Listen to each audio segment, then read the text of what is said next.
मंडळी नमस्कार. जिल्हा परिषद आणि पंचायत समितीच्या निवडणुका ज्या आहेत त्या निवडणुका आता कुठेतरी सुरुवात झाली आहे. ज्या प्रचार आहे तो प्रचार यंत्रणा जी आहे ती कुठेतरी कामाला लागली आणि गावोगावी भेटी दौरे असतील, कोपरा सभा असतील, पदयात्रा असतील, या माध्यमातून कुठेतर हे निवडणुकीचं जे राजकारणाचं वातावरण आहे ते कुठेतरी वातावरण तापण्यास आता सुरुवात झाली आहे. आपण आहोत सध्या वाठार जिल्हा परिषद गटामध्ये. या गटातील या तळीये गावामध्ये आज सध्या आपण आहोत आणि या गावातील ग्रामस्थांचा नेमका कौल काय म्हणतोय, कारण का भाजप आणि शिवसेना यांची युती आणि दोन्ही राष्ट्रवादींची आघाडी या मतदारसंघामध्ये खरं तर एक चर्चेचा विषय ठरलेला आहे. नेमकं तळीयेकरांचं मत काय आहे ते आपण खरं जाणून घेणार आहोत.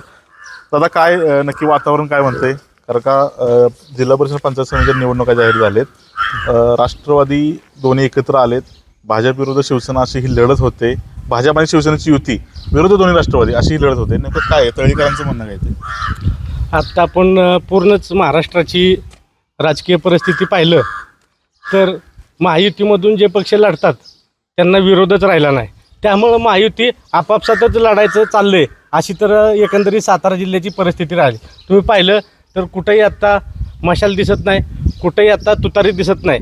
त्यामुळं शिवसेना भाजप एकत्र काही ठिकाणी लढत चालली आहे, तर काही ठिकाणी शिवसेना घड्याळ आणि विरोधात भाजप अशी लढत चालली.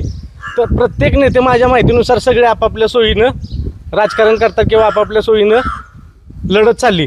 तसंच आम्हाला सुद्धा आज जर पाहिलं तर तळेगावच्या विकासाच्या दृष्टीनं तळेगावला जो कोणी विकास करेल अशा नेत्याशी पाठीशी राहणं फार गरजेचं आहे.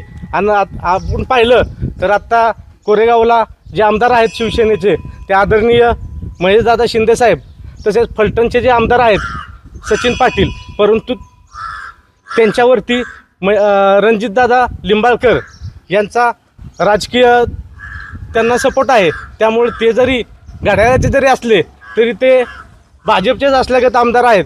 त्यामुळं फलटणचे जे आदरणीय रणजितदादा लिंबाळकर साहेब असतील किंवा सचिनदादा पाटील साहेब असतील आणि महेशदादा शिंदे यांच्या माध्यमातून ते ज्या उमेदवारांना सांगतील त्याच उमेदवारांना या ठिकाणी जनता जास्त मतांना निवडून देईल अशी तर मला आशा वाटते. आणि तुम्ही दुसरं पाहिलं तर आज तळेगावच्या विकासाच्या दृष्टीनं भरपूर प्रश्न प्रलंबित आहेत. आपण पाहिलं तर 15 वर्ष या ठिकाणी आज रामराजे साहेबांची सत्ता होती, परंतु आमचा जो भाग आहे तो उत्तर कोरेगावचा भाग इथं फलटणला मतदारसंघात असल्यामुळं फारशी त्यांना ह्या मतांची गरज भासत नव्हती. त्यामुळे विकास होताना अतिशय स्लो प्रमाणात चाललेला आहे. परंतु ह्याच्या विरोधात आपण जर कोरेगावची विकासाची घोडदौड जर पाहिली तर अतिशय चांगल्या प्रकारे महेशदादा साहेबांनी या ठिकाणी विकास केलेला आहे. आज कोरेगावमध्ये गेलो आपण तर त्या ठिकाणी महसूल कार्यालय असेल, तलाठी कार्यालय, हे तुमचं तहसीलदार कार्यालय असेल, अशी भव्य अशी इमारत उभी करून त्या ठिकाणी सर्व संस्था एकाच ठिकाणी येतील असे त्यांनी नियोजन केलेलं आहे.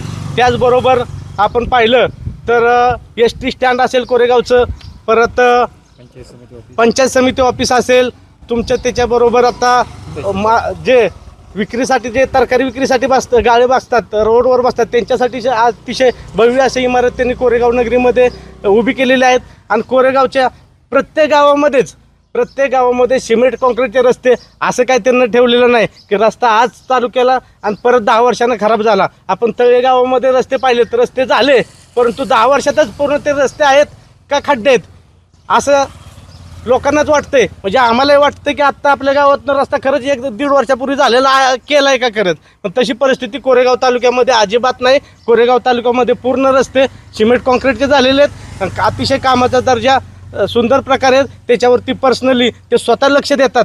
ह्याच्याबरोबर लोकांचा जो सगळ्यात जिव्हाळ्याचा प्रश्न आहे, पाणी प्रश्न आहे, आज त्यांना जे कटापूर योजनेमध्ये 2 TMC पाणी वाढवून घेतलं, त्यामध्ये तळेगावाचा त्यांना समावेश करून घेतलेला आहे. आणि येणाऱ्या आमच्या या तळ्याचं जे धरण आहे त्या धरणामध्ये ते निश्चित पाणी सोडतील अशी आम्हा तळेकरांना अपेक्षा आहे. आणि तळ्याचा विकास झाला तर आदरणीय रणजितदादा लिंबाळकर साहेब आणि महेशदादा शिंदेसाहेब यांच्याच माध्यमातून होईल अशी आम्हा तळेकरांना तर अपेक्षा आहे. त्यामुळे ते जे 2 उमेदवार देणार आहेत त्यांच्या पाठीशी आम्ही ठामपणे उभे राहू. तर आपण जर पाहिलं तर कृष्णा खोरे विकास महामंडळाची जी स्थापना केलेली आहे ते आदरणीय स्वर्गीय लोकनेते हिंदुराजू नाईक लिंबाळकर यांनी केलेले आहे. आणि ज्यावेळेस आपल्या इथं तळी धरणाचं काम पूर्ण झालं त्यावेळेस गावकऱ्यांना असं वाटत होतं की त्या धरणामध्ये आपली जमीन केली, परंतु त्यामध्ये जे पाणी उपसा परवाने देत होते तर त्यामध्ये ज्यांची जमीन गेली होती अशा भूमीहीन शेतकऱ्यांनाच त्यामध्ये परवाने देत होते. परंतु आदरणीय कैलासवासी हिंदूरावजी नाईक लिंबाळकर यांनी सर्व गावकऱ्यांना एकत्र घेऊन त्या कृष्णा खोरे विकास महामंडळाचे जे अधीक्षक अभियंता होते त्यांना सांगून तळे गावामध्ये त्यावेळेस बरेच परवाने आज त्यांना दिलेले आहेत आणि त्याचा फायदा असा झालेला आहे की त्या परवान्यामुळे आज गावाचं जवळजवळ 60 ते 70% क्षेत्र ओलिताखाली आलेलं आहे आणि महेशदादा शिंदे साहेबांच्या माध्यमातून आज तेच धरण पुन्हा भरून देण्याचं आम्हाला आश्वासन दिलेलं आहे किंवा त्या आराखड्यामध्ये तळ्याचं पण नाव असल्यामुळे येणाऱ्या भविष्यकाळामध्ये या दोन्ही नेत्यांच्या माध्यमातून नक्कीच तळ्याचा पाण्याचा प्रश्न तर मिटला जाईल असं आम्हाला नक्कीच आशा आहे. खरंच महेश शिंदेच्या माध्यमातून गावचा सर्वांगीण विकास झालाय असं करत आपलं म्हणणं आहे. आता काय सांगाल नेमकं आगामी निवडणुकीमध्ये नेमका कौल काय असणार आहे? जिल्हा परिषद गट आणि पंचायत समिती गणामध्ये आदरणीय रणजितसिंह नाईक निंबाळकर माजी खासदार आणि आमदार सचिन पाटील आणि कोरेगाव तालुक्याचे भाग्यविधाते आमदार जलनायक महेशदादा शिंदे यांनी जे 2 उमेदवार दिलेत, धनुष्यबाण BJP आणि कमळ या पक्षाची युती झालेली आहे. धनुष्यबाण चिन्हावर सुनीता धनाजी मोहिते या उमेदवार आहेत आणि कमळ या चिन्हावर अनिता अरुण भोईटे या उमेदवार आहेत. हे दोन्ही उमेदवार दोन्ही ताकदीचे उमेदवार दिलेले आहेत, सर्वसामान्य कुटुंबातील आहेत. धनाजी मोहिते यांच्याबद्दल बोलायचं झालं तर मोबाईल नसलेला माणूसही त्यांना भेटू शकतो. वाटरमध्ये 24 तास उपलब्ध असणारे असं हे उमेदवार आहेत दोन्ही. त्यामुळं विकासाची गंगा जर आपल्या गणामध्ये आणायची असेल तर आदरणीय महेशदादा शिंदे आणि आदरणीय रणजितदादा नाईक निंबाळकर यांच्याशिवाय पर्याय नाही असं आम्हाला दिसत आहे. आणि त्यामुळं हे दोन्ही जे त्यांचे जिल्हा परिषद आणि पंचायत समितीचे उमेदवार आहेत ते पूर्ण ताकदीने या गावचा विकासाकडे लक्ष देतील अशी आम्हाला आशा आहे. त्यामुळं पूर्ण तळीकर ग्रामस्थ त्यांच्या पाठीशी उभं राहतील अशी मी ग्वाही देतो. तर विकास कामं जी चालू आहेत त्या माध्यमातून खरं तर भाजप आणि शिवसेना युतीला खरं तर पाठिंबा राहील. आता काय सांगाल नेमकं वातावरण काय म्हणतं आपलं? वातावरण तसं पोषक आहे आणि प्रथम माझी ओळख करून देतो. मी माझी जिल्हा परिषद सदस्य आहे काय या आणि वॉटर स्टेशन या गटातलाच आहे. ह्या ठिकाणी विकास जर म्हणला तर महेशदादा आज ज्या पद्धतीने कोरेगाव तालुक्याचा जसा विकास करतात असाच विकास आज आमच्या ह्या 26 गावं जी आमची पलटणला जोडली गेलेली आहेत याही गावांचा विकास व्हावा असे आमची मागणी आहे. गेली 71 सालापासून पाणी प्रश्नावर या ठिकाणी राजकारण फिरत आहे आणि पाणी प्रश्नावर राजकारण फिरत असताना आज तागायत ही 26 गावं ताणलेली असताना कुणीही त्यांना पाणी पाजू शकत नाही ही परिस्थिती आहे. आता रणजितदादा आणि महेशदादा आज आम्ही यांच्यावर सर्वांनी विश्वास ठेवलेला आहे. आतापर्यंत जे परिस्थिती निर्माण झाली याच्यावर आम्ही विचार न करता आत्तापर्यंत जे काय घडलं तसंच पुढं घडू नये यासाठी या 2 नेत्यांच्या पाठीमागे आम्ही मनुष्याने विश्वास त्यांच्यावर दिलेला आहे. आणि पाण्याची बाजू हे 2 नेते करतील असे आम्हाला एक अपेक्षा आहे. दुसरी गोष्ट आज प्रत्येक गावामध्ये पाणंद रस्ते असतील, शेत रस्ते असतील, हे रस्ते आज शासनाने आपल्याला 12 फुटाचे रस्ते करून दिलेले आहेत आणि हे 12 फूट रस्ते केलेले मी एक सहज आपल्या ग्रामविकास मंत्र्यांना एक पत्र दिलं होतं आणि त्या पत्राचं मला एक उत्तर असं आलं की एका महिन्यात मला उत्तर असं आलं की तुमचा रस्ता मी 12 फूट करण्यात आलेला आहे. तहसीलदारांचं मला पत्र आहे. जयकुमार गोरेंनी नुसत्या मी पत्र व्यवहार केला असताना सुद्धा मला त्यांनी तो 12 फुटाचा माझा रस्ता तयार करून दिला.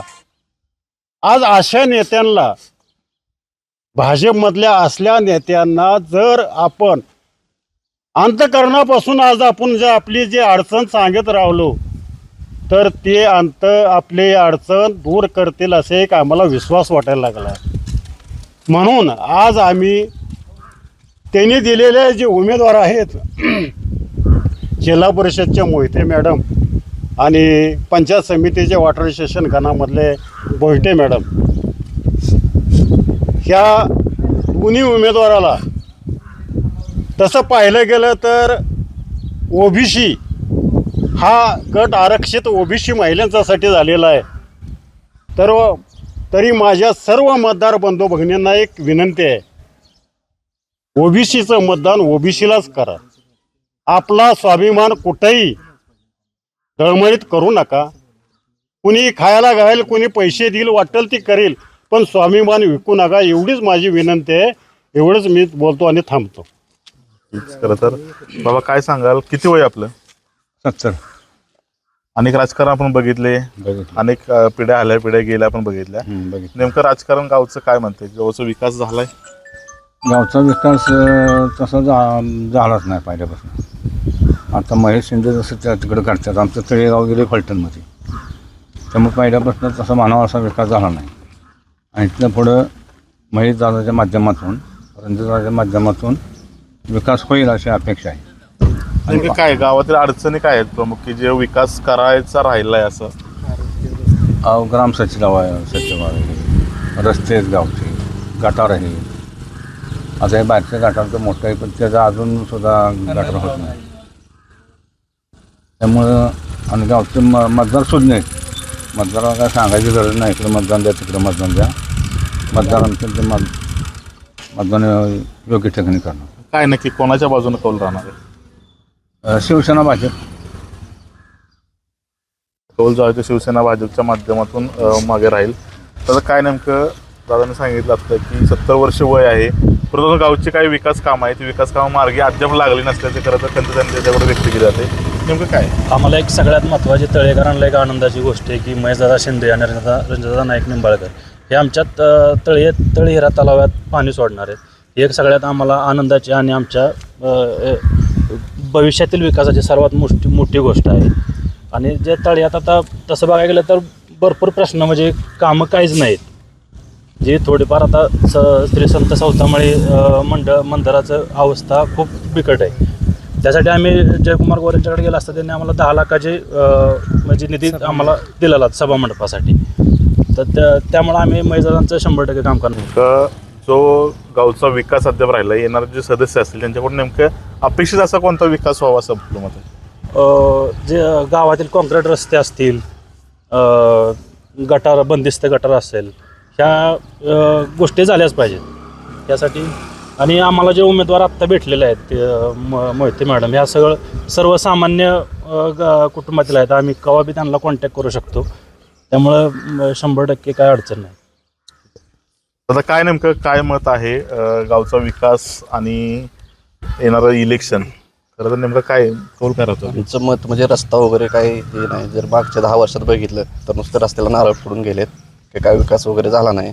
जे कोणी आमचे नारळ फोडण्याचं नक्की काम कोणी केलं? मागचे जे होते ते कोण? राष्ट्रवादीचे वगैरे. आणि जे आमचे दादा आहेत, जे माझे जिल्हा परिषदेचे आहेत मागे, ज्यांनी जो रस्ता केला 10 वर्षापूर्वी, म्हणजे 15-20 वर्ष झाले, त्याच्यावर आतातून त्याकडे लक्ष कोणीच दिले नाही.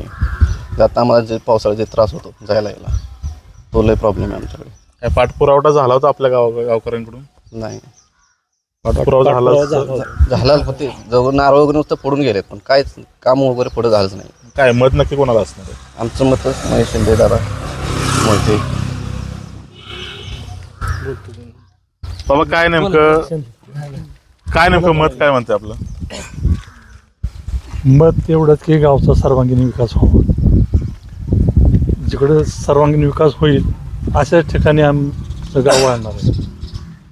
आता काय नेमका विकास काय राहिलाय का गावचं? विशेष असं कोणतं काम राहिलंय का गावचं? विकास हा कधी संपतच नसतो. विकास हा सतत चालू असतो. गावचे ज्याला निचरा म्हणजे सांडपाण्यात निचरा, शिवार रस्ते, हे शिवार रस्ते इतके महत्त्वाचे आहेत. आमच्या गावचं ओरिजिनल रचना जी आहे, प्रत्येक घरागणित ज्याला बैलगाडी पूर्वीची म्हणतो, बैलगाडीपर्यंत आमच्या प्रत्येक घरापर्यंत पोचते. तसं आमचा तो एक इच्छा आहे की शिवार रस्ते अजून प्रत्येक शेताजवळ रस्ते पोचावे. ते शिवार रस्ते महत्त्वाचे आहे. आणि स्मशानभूमी एक व्हावी. स्मशानभूमीची अडचण तुमच्या ज्या प्रामुख्याने आहेत तो विकास जो आहे तो विकास कामं झाली पाहिजेत. दादा नेमकं काय मत आहे, कशा पद्धतीचं जे राजकारण सध्या सुरू आहे, परंतु जे कौल जो तुमचा असणार आहे तो कौल नेमका असणार आहे कोणाला? आम्ही आत्ता धनुष्यबाण आणि कमळ या दोन्ही चिन्हांवर जे कोणी उमेदवार असतील त्यांना आम्ही मतदान करणार आहोत. त्याचं विशेष असं कारण नेमकं काय आहे का? विशेष असं कारण म्हणजे जे केंद्रात राज्यात जी सत्ता आहे त्या सत्तेच्या मागं आम्ही चालणार आहे. राज्य सत्ता जर बघितली आपण तर महायुती सत्ता आहे, त्याच्यामध्ये राष्ट्रवादी देखील घटक पक्ष म्हणून आहेत. पण खाली आमचे आमदार वगैरे सगळे आदरणीय रणजितदादा, महेशदादा आणि सचिनदादा काय सांगतील त्या दृष्टीने आम्ही काम करू. तर एकंदरीत विकास कामं जे आहे ते विकास कामं मार्गी लागली पाहिजेत, परंतु त्यासाठी नेतृत्व देखील तितकंच खंबीरपणे उभं राहायला हवं आहे ग्रामस्थांच्या मागे, ही जी खरं तर तळेकरांची अपेक्षा आहे. एकंदरीत जर ही निवडणूक जर बघितली आपण तर खरं तर रंजक परिस्थितीमध्ये होताना आपल्याला या ठिकाणी बघायला मिळते. कॅमेरामॅन सचिन सोबत मी मंगेश कुंभार, सातारा न्यूज.